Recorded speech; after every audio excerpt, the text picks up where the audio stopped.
अचल सप्तमी के पूजा के नियम। अचला सप्तमी माघ मास के शुक्ल पक्ष की सप्तमी को कहते हैं। साल में एक दिन ये ऐसा होता है कि इस दिन नमक का त्याग करना चाहिए और पूरे दिन मीठा खाना चाहिए। इस तिथि को अचला सप्तमी, भानु सप्तमी, रथ सप्तमी और पुत्र सप्तमी कहा जाता है। इस साल अचला सप्तमी 16 फरवरी को है। भविष्य पुराण में इस सप्तमी को वर्ष की सर्वश्रेष्ठ सप्तमी में से एक माना गया है। इस दिन नमक का त्याग करके मीठा खाने की परंपरा को अच्छा माना जाता है। इस व्रत को संतान सुख, रूप और सौभाग्य प्राप्त करने के लिए रखा जाता है। आइए जानते हैं अचला सप्तमी का शुभ मुहूर्त, महत्व और नमक का त्याग करने के फायदे। अचला सप्तमी का महत्व। अचला सप्तमी को रथ सप्तमी भी कहा जाता है।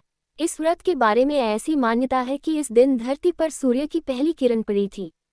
सूर्यदेव ने अपने रथ पर सवार होकर इस संसार को आलोकित करना शुरू किया था, इसलिए इसे रथ सप्तमी कहते हैं। इस तिथि को सूर्य देवता के प्राकट्य दिवस और जन्म दिवस के रूप में मनाया जाता है। पद्म पुराण में बताया गया है कि इस दिन स्वयं भी नमक का त्याग करना चाहिए और सूर्य देवता को भी मीठी चीज़ों जैसे खीर, मालपुआ और बेसन के लड्डू का भोग लगाना चाहिए। ऐसा करने से आप पर सूर्य देव की कृपा प्राप्त होती है।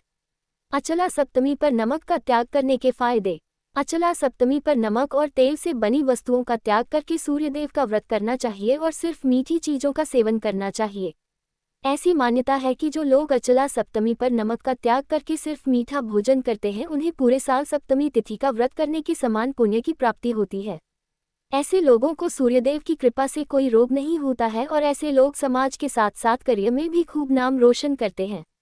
ज्योतिष में सूर्य का संबंध हृदय से भी माना गया है, इसलिए अचला सप्तमी पर व्रत करने से आपके हृदय को भी बल मिलता है।